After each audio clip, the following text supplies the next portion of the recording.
Bienvenidos a La Pizarra, el programa de la Vicerrectoría de la Universidad La Gran Colombia. Hoy tenemos una invitada muy especial. Se trata de nuestra Diana Hernández Álvarez, conocida como María Mulata, ganadora de la Gaviota de Plata en Viña del Mar, del Latin Grammy al Mejor Álbum Folclórico en el año 2018, nominada al Premio Grammy en 2013, Disco de Oro en 2008, hizo parte desde los años de la agrupación Campanitas con sus hermanos, viajando por todo el país con ellos y con sus padres. Para ella, la música ha sido la mejor forma de compartir y de expresarse. Esa época le hace recordar ver desde el escenario cómo la gente lloraba viéndolos a ella y a sus hermanos, porque precisamente ese grupo enamoraba no solo a los mayores, sino también a los niños y a los jóvenes de su edad, con los ritmos andinos colombianos. Con ocasión precisamente del aislamiento preventivo y la cuarentena, Campanitas se reagrupó para cantar Y Soy Feliz, un pasillo de Leonardo Laverde Pulido. Maestra María Mulata, bienvenida. ¿Cómo es ser feliz desde la música? Cantando, tocando, estando en escenarios, creando música. Creo que las personas que vivimos esa experiencia con la música somos más felices y también nos sirve la música para hacer catarsis de tantas emociones que tenemos los seres humanos con todo lo que nos pasa. Entonces creo que las personas que tienen la música en su corazón y la hacen de alguna manera son más felices.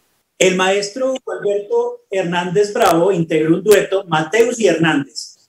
¿Qué recuerdos te trae, maestro? Momentos de su papá como estrella y como guía también para ustedes en la música. Pues muchos recuerdos porque pues prácticamente él estaba con Mateus Hernández y nos llevaba a nosotros, a mi hermano y a mí, a Fabián y a mí, a los festivales y a los eventos que ellos tenían. Uno de ellos fue el festival José A. Morales en el Socorro, que yo creo que fue la primera vez que la gente supo del dueto Campanitas en ese entonces, y era que ellos estaban concursando y mientras el jurado deliberaba, él se puso a tocar con nosotros y a cantar y nos hicieron corrillo. Entonces ahí yo creo que él supo también que lo nuestro era como pues demostrar, porque además en ese momento teníamos 6 y 7 años y ya cantábamos a dueto. Y pues sí, fue una experiencia bastante bonita, conocer gente nueva, estos festivales que empezaron a ser para nosotros como una meta, ¿no? Desde muy chiquitos y también de conocer la música, de conocer a los maestros, al repertorio de la música andina colombiana, tanto así pues que digamos que no quiero ser arrogante con esto, pero sí creo que conozco gran parte del repertorio de la música andina colombiana y es algo que llevo entre las venas y es un acervo y un saber que nadie me puede quitar. Y saber eso es algo especial y obviamente se agradece como esa formación y esa posibilidad de ver a los maestros en el diario vivir, ¿no? Porque prácticamente la música para nosotros fue cotidiana. Un profesor de Derecho decía precisamente que a él le gustaba ir a los congresos para conocer notas de pie de página. Entonces, para ustedes también ir a los festivales era conocer también a los maestros presencialmente, no solo a través de las interpretaciones de diferentes artistas, sino también conocer allí precisamente a los compositores, a los intérpretes, cómo era el desarrollo de cada uno de los festivales. Y aquí es donde entra también otro personaje muy interesante en la vida de la maestra María Mulata, Carmen Janet Álvarez Martínez, su mamá, una señora consagrada a sus hijos y a su carrera de diseñadora, que también entonces empezó precisamente a confeccionar y a diseñar todos estos trajes de los artistas, de la familia. ¿Y cómo es esa conexión con Carmen Janet?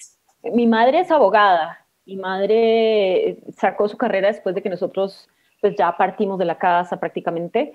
Y bueno, pues mi mami, aparte pues de su carrera de Derecho, era guitarrista y cantante empírica también como mi papá.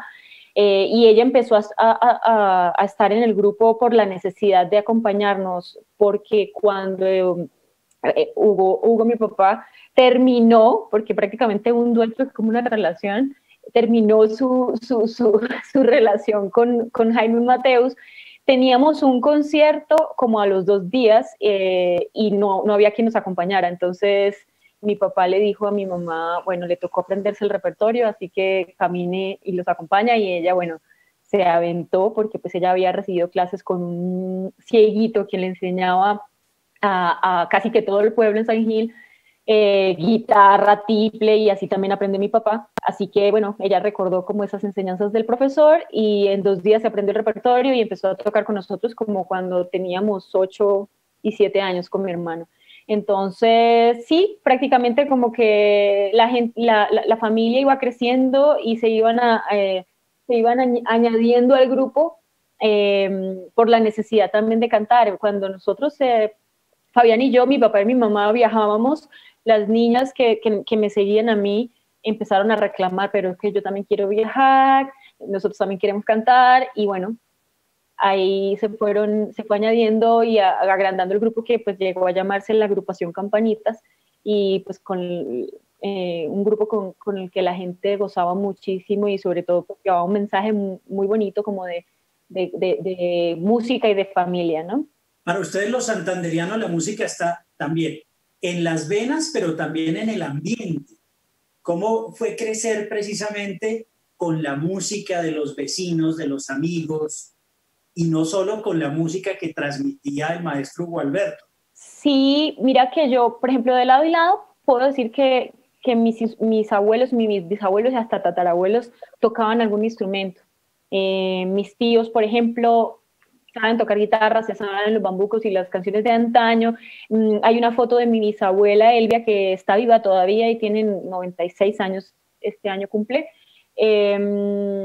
tocando la bandola. Entonces, prácticamente, mi abuela canta muy bien, mi abuelo iba a estudiar ópera en México y el papá no lo dejó porque la música era para vagos.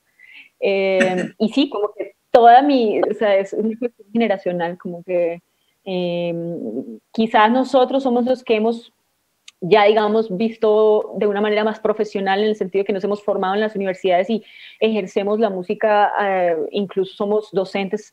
Yo por lo menos soy docente universitario, mi hermano también es docente en una academia en Medellín que se llama Colombia Canta y Encanta. Bueno, digamos que nosotros de alguna manera pues ya empezamos a transmitirla y nos profesionalizamos en ese sentido, pero digamos sí fue como algo que venía de las venas, que venía de la necesidad de respirar y de hacer parte como la música de lo cotidiano. Claro, porque quería precisamente comentarle a nuestra teleaudiencia que la maestra María Mulata, o Diana Costanza, es maestra en música y canto lírico por la Pontificia Universidad Javeriana, inició también sus estudios en la Escuela Superior de Música y pues ha desarrollado una interesante labor sobre la cual vamos a estar hablando en este programa de La Pizarra. Yo quería preguntar algo. La música, pienso yo, que más que el amor fraterno, creo que es lo que ha unido por siempre el corazón de la maestra María Mulata o de Diana con el de Daniela, con el de Paula, el de Laura, el de Silvia y el de Fabián. ¿Qué es lo mejor de cada uno de esos artistas que hacen parte de la familia? Bueno, de Fabián, por ejemplo, él es una persona muy humilde y noble. A veces incluso que no se cree lo que es y lo grande que es a nivel musical, ¿no? En ese sentido es muy humilde y por otro lado muy noble, ¿no? Él es una persona que le gusta el conflicto, siempre es lo más pacífico, piensa siempre positivo de todo el mundo, y eso es una cosa muy bonita de él. De Laura es una persona súper aguerrida, creo que le sacó el perrenque a mi abuela, Carmen, que ha sido también un pilar muy grande que nos ha apoyado en toda esta carrera. Y es una persona aventada, aparte de que es, yo creo que la voz más linda de la familia, Laura, es una persona muy aventada y como que ha sido guerrera desde muy pequeña. Silvia es como la sabia de la familia, todo el mundo le cuenta sus cosas porque siempre tiene algo muy sabio que decir. Daniela es la alegría de la casa, ella siempre tiene un chiste, una broma, además es polifacética porque actúa, baila, bueno, es una persona muy talentosa. Paula también es una aguerrida, es también muy talentosa, canta muy bien y muy inteligente, sale a veces con respuestas de millennial, porque es la más millennial. Y sí, es una persona de carácter muy emprendedor y fuerte, que la hace pues como haberse aventado también a descubrir otro mundo en Estados Unidos por sus propios medios. ¿Y quién me falta? No me falta nadie. Es que es complicado cuando uno tiene hartos hermanos, pero ahí están los 5. Pues estamos en la pizarra del programa de la Universidad de Gran Colombia con la maestra María Mulata Diana Hernández. Nos vamos a una pausa y ya regresamos. Estamos en la pizarra del programa de la Vicerrectoría de la Universidad La Gran Colombia. Síganos en nuestras redes, La Gran Colombia, en Facebook, Twitter e Instagram, y en las redes del canal Teleamiga Internacional. Hoy nuestra invitada es la maestra Diana Hernández Martínez, conocida por su nombre artístico María Mulata. Precisamente, maestra, de Campanitas a Diana y Fabián, de ahí a María Mulata, ¿cómo ha sido ese proceso de evolución musical siempre desde la innovación? Sí, me parece un poquito complicado hablar de evolución porque es como si antes hubiera habido algo más atrás, y pienso que me gusta más hablar como de expansión de ese acervo, ese saber musical, que digamos como que es una inquietud que tuve desde muy pequeña, más cuando digamos a los 17 años haber conquistado ya como el mundo andino, ganándome el Mono Núñez con mi hermano. Después de eso uno queda como con un sinsabor, bueno, y después de eso, ¿qué más hay, no? Hasta ahí se acaba como de alguna manera las posibilidades de estar en un concurso, de concursar y de estar vigentes en los circuitos de música. Y ahí es donde empiezo a replantearme como que, bueno, esto es con lo que yo nací, esto ya lo sé, es algo que nadie me va a quitar, pero ¿qué más puedo aprender, no? Y ahí es donde, digamos, como también como la sensibilidad por otro tipo de músicas empieza como a trabajar en como la música que uno quiere conquistar. Y me empieza la idea de irme para España a estudiar flamenco, porque me encanta, o sea, hay una cosa que es visceral, que no sé por eso es que muchas veces es tan difícil explicar, y es que ¿por qué usted dejó el bambuco y se fue a cantar música del Caribe? No, yo nunca dejé el bambuco y me voy a cantar música del Caribe porque hay una cosa dentro de mí que me dice que me gusta, y porque sí, porque es una elección así como elegir una carrera. Es como decirle a una persona, ¿y usted por qué no estudió medicina si sus papás y todos sus familiares son médicos? Entonces, entonces me empieza como a mí el interés por esa música cuando me empiezo a dar cuenta que acá en Colombia hay cantadoras y que también tienen un acervo ancestral de lo afro, incluso de lo árabe y de lo español, y de la forma de cantar del cante hondo, y empiezo a comparar las dos músicas y digo, wow, tienen más que ver que no. Entonces ahí es cuando empiezo a interesarme por la música de las cantadoras, y me encuentro con Etelvina Maldonado y empiezo a investigar más sobre esa música y hago un viaje que me permite de alguna manera permearme de esa música que geográficamente es lejana a mí, pero que mi alma me dice, ok, ahí hay algo ahí de lo cual puedes aprender, y que te llama mucho la atención, y además que conjuga dos de tus grandes pasiones, que es bailar y cantar. Entonces por ahí es que me voy y empiezo a investigar sobre esa música, una investigación que terminó en un disco que se llama Itinerario de Tambores, que fue el primer disco de bullerengue prácticamente, en el que recopilaba 5 cantadoras de bullerengue, 28 canciones del repertorio bullerenguero, y tenía un texto de investigación que hemos realizado con un equipo que me acompañó en las primeras etapas de María Mulata. Sí, precisamente los primeros discos de la maestra María Mulata fueron ya como independiente o como solista, exploraciones o investigaciones en materia vocal. Entre ellos hay unas interpretaciones clásicas, por así decirlo, sobre el bullerengue, siguiendo la escuela de las cantadoras. ¿Cómo ha sido ese trabajo de volverse una cantadora con un estilo propio también? Ha sido muy bonito porque es como, primero como ir al lugar, ¿no? Ir al lugar y empaparse un poquito del ambiente, de las tradiciones, de la forma de vivir, de cocinar incluso, que es la que nutre la forma de cantar y incluso el acento también nutre la forma de cantar. Y son cosas además que no están escritas en ninguna parte, entonces no es como en el canto lírico que tú puedes coger una partitura y ya sabes cómo va a sonar porque todo está escrito en una partitura. En este tipo de música no, le toca a uno ir y aprender de los maestros directamente. Y es como aprender un nuevo idioma, ¿no? Es como apenas tú ya le coges el hilo al idioma, te adentras en un mundo totalmente diferente. Y así fue como me adentré como a la música de bullerengue. Y ya cantar como con el propio estilo era como dejarse fluir un poquito. Al principio como que uno recurre mucho a la imitación, que es válido porque pues así también aprenden los niños a cantar y hablar. Pero ya después como de relajarse un poco con la técnica y con las cosas netamente mentales y dejarse fluir un poquito ya como en el sentir de la música y de escuchar los tambores y de adentrarse un poco en ese mundo místico, empieza ya a salir como lo que tú eres, ¿no?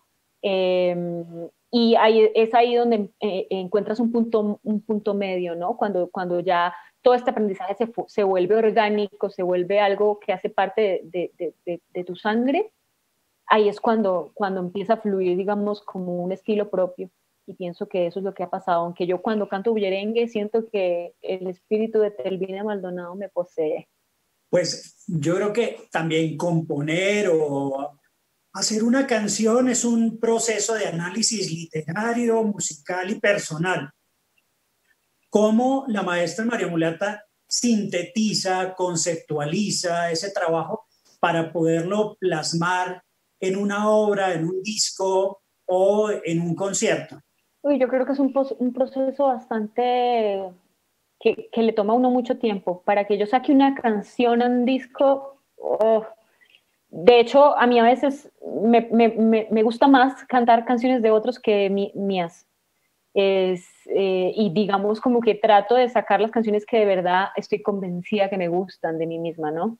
Entonces por eso tampoco es que tú puedas ver tantas canciones en mis discos. El último disco es el que más tiene canciones, tiene el 90% de las canciones mías, pero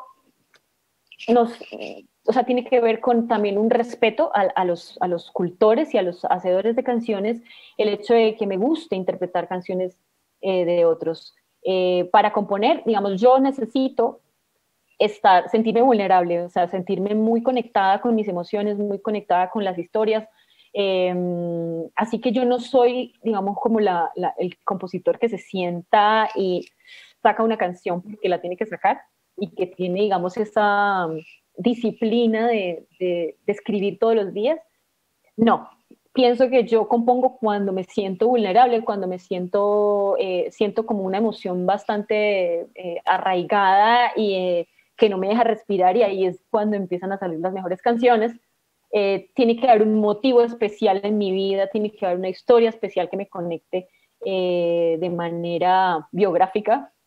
Eh, y sí, y digamos que igual he compuesto canciones para otros, para fundaciones, que siento que técnicamente me quedan bien, pero siento que cuando realmente salen como con mucha honestidad y que son motivadas por emociones, son las mejores canciones, ¿no? Y esas son las que finalmente quedan plasmadas en mis discos. Conceptualmente, ya hablando, como que ya para elegir el repertorio, siempre trato de pensar como en una idea general de un disco. En el caso de Idas y Vueltas, quería hablar como de ese término además que se usa en los bailes, en el cante hondo, esos cantos de idas y vueltas. ¿Por qué? Porque van y vienen, porque comparten raíces incluso latinoamericanas y que se han transculturado hacia la música flamenca, el uso también del cajón peruano y todas esas cosas significa un poco esos ires y venires de las tradiciones, de los instrumentos, de la transculturación de la música, la apropiación, obviamente también, y precisamente era eso, idas y vueltas, era precisamente los ires y venires de la vida, el amor, el desamor y también de las tradiciones, porque es un disco que habla de música de fronteras. Entonces es como que nosotros tenemos pasillo, pero en Ecuador también se toca el pasillo y vamos a tocar un pasillo, vamos a componer un pasillo que se acerque a los dos estilos de pasillo, pero es lo mismo. Hay una ranchera que acá en Colombia se ha arraigado mucho, pero que tiene algún tinte también de fado, porque también hay encuentros en la música del fado, de la música española. Hay una canción brasilera, leticiana, también arreglada a la manera brasilera, porque en Leticia hay una música muy especial que comparte cultura con Perú, con Brasil, por el lugar estratégico donde se encuentra esta población leticiana. Hay una canción, por ejemplo, que es Agua, que empieza como con una guabina y termina en una chacarera, en una samba, perdón. La samba, el bambuco, la chacarera, la marinera, incluso el bambuco viejo del Pacífico, tienen mucho en común. La cueca en Chile. Entonces, ese fue como el concepto general del disco Idas y Vueltas, porque ya eran canciones mías, con letras mías, vivencias mías, un poco como queriendo mostrar lo que realmente somos, porque nos hemos dividido por fronteras, pero en realidad somos una misma raíz cultural latinoamericana. Bueno, nos vamos a una pausa, pero regresamos ahora a un nuevo segmento de La Pizarra, del programa de la Vicerrectoría de la Universidad de la Gran Colombia. Hoy con la maestra María Mulata. Estamos de regreso al tercer segmento de La Pizarra, el programa de la Vicerrectoría de la Universidad de la Gran Colombia. Nuestra invitada hoy es la maestra Diana Hernández María Mulata. En alguna entrevista, maestra, señalabas que sin Lucho Bermúdez, la música del Caribe no habría entrado a la región andina colombiana. Y lo mismo con la música de Juancho Torres y de José Barros. ¿Crees también que hay un caso inverso? Es decir, para ti, ¿qué artista andino ha podido penetrar las diferentes regiones de Colombia? Pues empezando, por ejemplo, yo creo que Matilde Díaz fue una de esas mujeres que pudieron adentrarse en la música del Caribe siendo cachacas. Yo creo que fue de las pioneras en cantar música del Caribe. Por ejemplo, digamos como que yo pienso que antes los compositores veían más la música como un todo. José Barros, por ejemplo, compuso Pasillos, que me dejó tu amor, que no fueran pesares, y además lo hizo a la manera andina, ¿no? Lucho Bermúdez también compuso Pasillos, y pienso que Gentil Montaña, por ejemplo, tiene sus porros para guitarra que parecen hechos por un costeño. Entonces, pienso que antes se veía la música más como un todo, que ahora yo pienso que hay más regionalismos en los festivales, como que cada quien se ve apartado de la otra región, ¿no? O se siente a veces amenazado por gente que canta música que no le pertenece, entre comillas. Cuando de verdad, pues cuando yo siempre he pensado que nuestro elemento fundamental de identidad realmente es la diversidad, eso es lo que hace rico a este país. Entonces, se ha visto como un problema esa diferencia o esa diversidad en vez de un pro de una cultura rica y diversa, que digamos, como pocos países de Latinoamérica lo son, como por ejemplo Brasil, que yo creo que es uno de los países más diversos, pero yo creo que después de Brasil, Colombia es el país más diverso. Precisamente hablando de los festivales, ¿crees que en Colombia el folclore está, por así decirlo, sectorizado? Es decir, que cada festival regional no sería como la exclusión de lo que debería ser un gran festival nacional que integre todos los ritmos o que ponga a conversar diversos tipos de música. Sí, a mí me parece que eso es lo que hay que hacer de aquí en adelante. O sea, porque ya seguir viendo como la música eh, tan sectorizada, tan regionalizada, y con los medios masivos, con los medios, las nuevas tecnologías, eso ya es algo que no va para ninguna parte, todo lo contrario. Si en realidad hiciéramos una gran red de públicos y de músicos, no importa de dónde sean, los festivales serían mucho más dinámicos.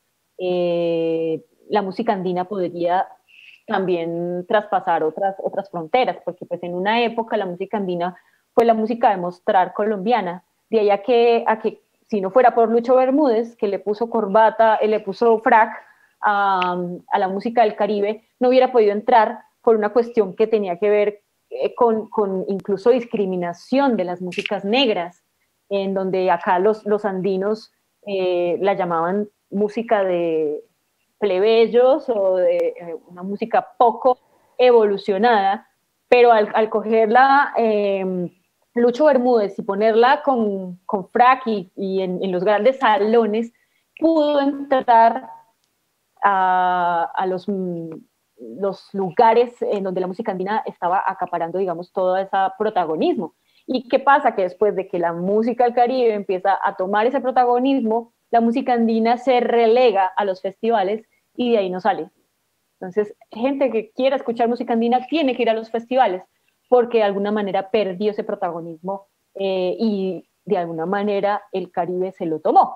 Entonces, eso es algo como que no le ha ayudado tanto a las otras músicas, ¿sí? A la música andina, por ejemplo, que es demasiado cerrada en ese sentido, debería un poco nutrirse también de otro tipo de festivales y empezar a generar otros espacios y cada festival debería tener un espacio en donde mostrara lo que realmente somos como colombianos y somos es una colcha de retazos que si tuviéramos realmente una autoestima alta como país, veríamos eso como un poder más que discriminarnos entre regiones, ¿no? Y bueno, yo he sido un poco víctima de esa discriminación también, porque por el hecho de ser, entonces los andinos me dicen que porque yo dejé el bambuco y los del Caribe que porque yo estoy cantando eso si no me pertenece, y empiezan a generarse un poco ¿no? de conversaciones y de reflexiones que no llevan a ninguna parte y que más bien lo que hacen es dividir y de alguna manera prohibir que otros hagan la música que realmente les gusta, ¿no? Entonces, Sí. son temas como que no deberían estar. Si tú vas a Argentina o a Brasil, poco importa eso, la verdad. Y ellos, por ejemplo, un país como Brasil sí que tienen la autoestima alta a nivel de cultura. Por eso es que allá entrar es muy difícil como extranjero, porque allá hay tanta música que ellos mismos son consumidores de su propia música y también protegen mucho la música local. Entonces, yo creo que nuestra falta es eso, porque eso sí, si se trata de otras músicas comerciales, acá abrimos las puertas y eso sí no pasa nada si no son de acá, pero entre nosotros mismos nos damos palo. Eso es algo que nunca he entendido. Bueno, tú eres una artista con un acervo musical de tradición en lo que también está pues excluido lo comercial. Y has pisado los más grandes escenarios, tanto los colombianos con idas y vueltas, el itinerario de tambores, los vestidos de la cumbia. ¿Cómo fue precisamente, bueno, yo he visto las grabaciones, pero cómo fue para ti como artista estar en la Quinta Vergara de Viña del Mar presentando? Sí, son esas cosas que uno nunca se imagina. Porque como te decía un poco, como que por más de que sea mi pasión, a veces gozamos de bajita autoestima a nivel de ese acervo cultural, ¿no? Es algo que yo nunca me imaginé, porque realmente a mí Viña del Mar siempre me pareció como un festival farandulero. Y sí que había la competencia folclórica, pero no era lo más importante para el festival. Entonces siempre tuve como esa prevención, y fíjate que fue como una lección de vida, de decir, ok, un fandango de lengua, tocado con tambores de la manera más tradicional posible, llega a un lugar como la Quinta Vergara, que para los ojos de todo el mundo es un lugar de música mainstream, de grandes artistas que llenan teatros, y por qué no tener un bullerengue allá. Era como que para mí era inimaginable, y eso fue realmente una lección de vida para mí, saber que el folclore tiene todo para estar en grandes escenarios como este. Y pues obviamente haber ganado para mí fue, aparte de una lección, una oportunidad gigantesca, una plataforma que me dio realmente el reconocimiento a mi trabajo, y que por eso aquí fue un poco de más impacto esas investigaciones, esa dedicación que tenía yo por el folclore, eh, lo hizo más reconocido, digámoslo así. Bueno, batería, cajón peruano, bongos, cuerdas y lógicamente el instrumento más importante, la voz. ¿Qué le falta a la maestra María Mulata por aprender a interpretar como artista? ¿Qué me falta? Yo creo que un resto.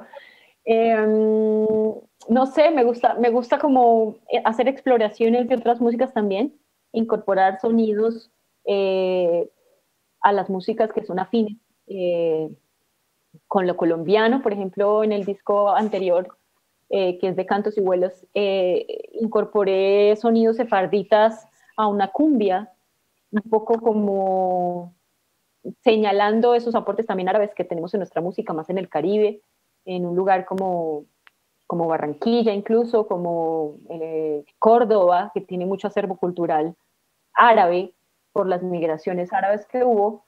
Eh, y, y como soy loca, apasionada por la música de componente étnico, lo árabe, lo flamenco, quise como hacer ese tipo de mixturas con músicas muy afines, y creo que el resultado fue bastante bueno. Entonces, sí me gustaría, por ejemplo, soy una apasionada de la música brasilera, de hecho cantaba mucha música brasilera en la universidad, y también entonces encontré la música leticiana, que tiene mucho que ver con la música brasilera. Entonces trato como de explotar esos intereses míos musicales, para incorporarlos también en mi música. Así que, bueno, por ejemplo, me encantaría cantar cosas indias, árabes, kurdas, las voces búlgaras, que son coros de mujeres que cantan con disonancias, con una forma de cantar bastante nasal, que tienen un sonido muy característico, y me gustaría mucho investigar sobre esa música, y de pronto hacer cosas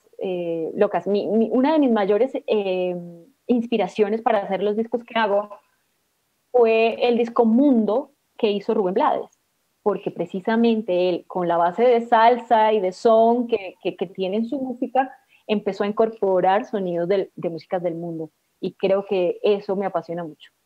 A mí precisamente me gusta mucho ese término, maestra, que creaste, que se llama el nivel transcultural de los ritmos. Yo creo que esa podría ser la definición del estilo de la maestra María Mulata, ¿o no? Sí, yo pienso que mi música es multicultural, sí. Sí. Y Transcultural, hablas de transcultural, transcultural. porque es que además de eso se trata las idas y vueltas también, ¿no?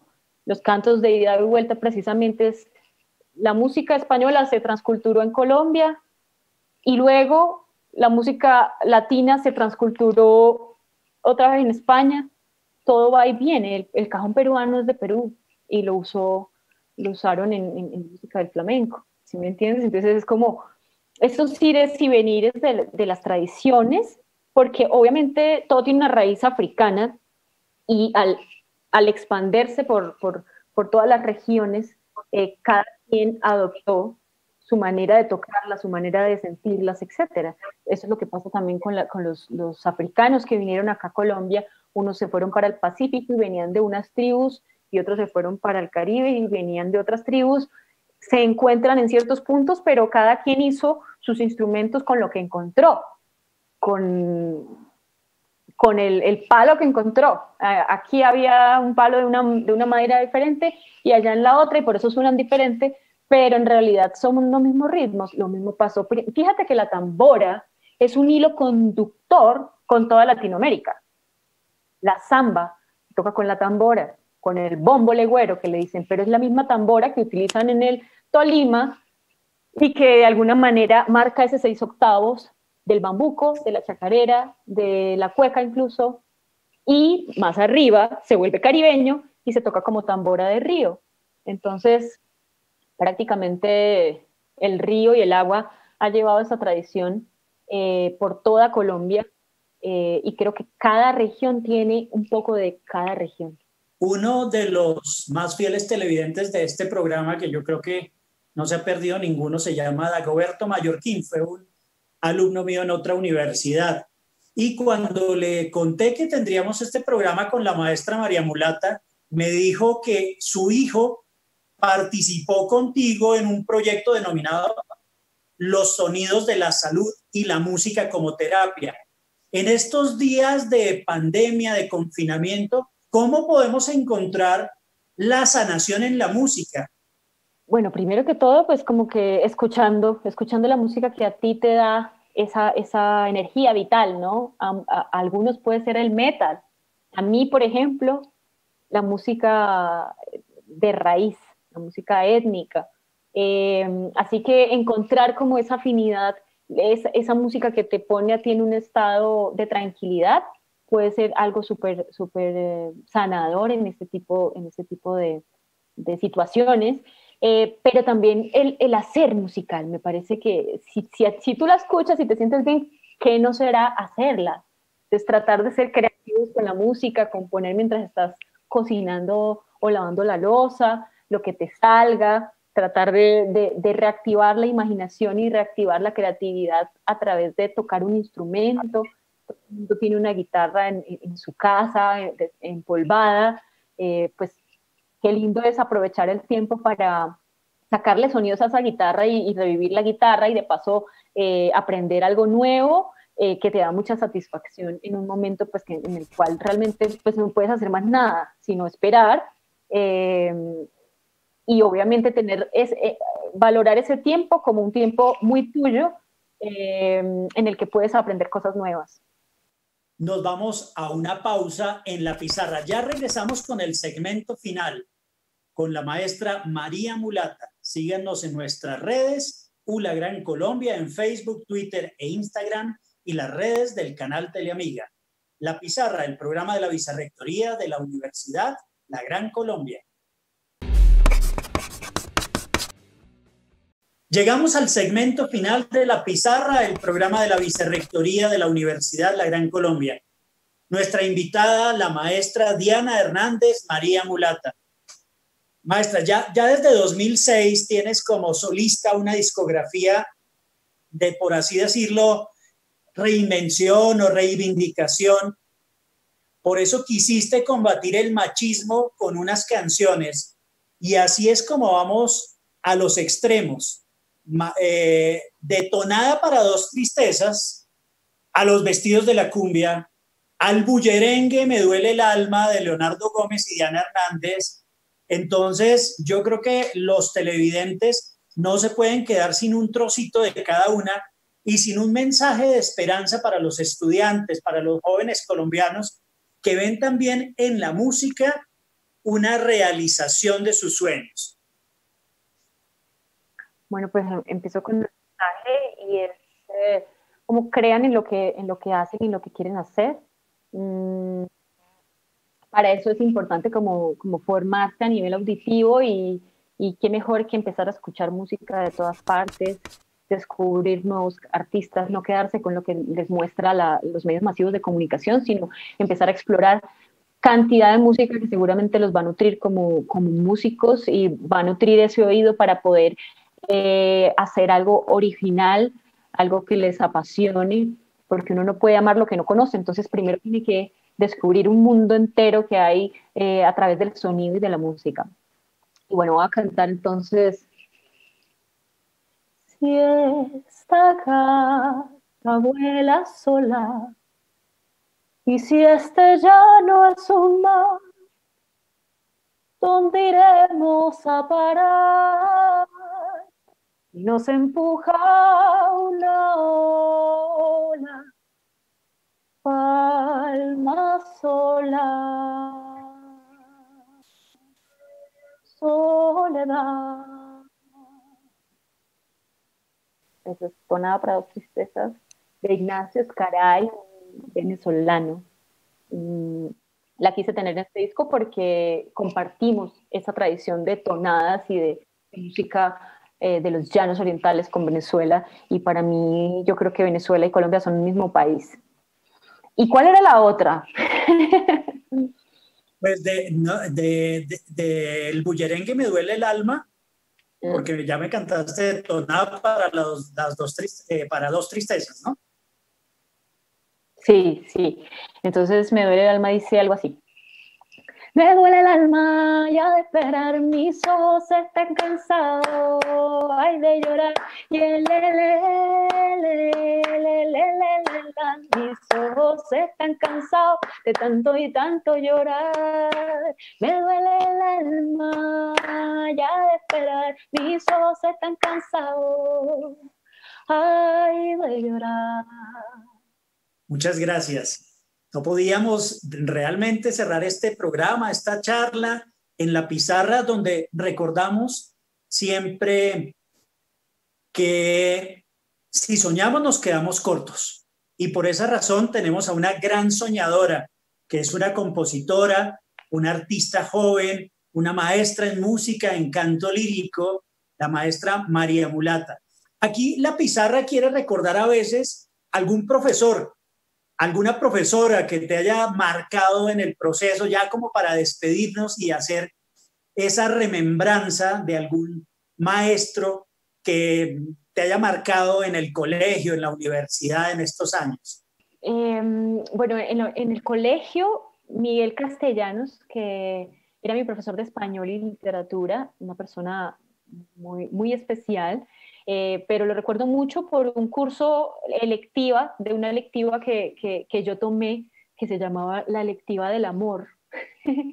Y como que me causó mucha curiosidad, yo, una lectiva del amor. Y claro, cuando fuimos allá, pues lo único que hacíamos era leer poesía y desarrollar un poco el amor a través del arte y de la poesía. Entonces, él me marcó muchísimo.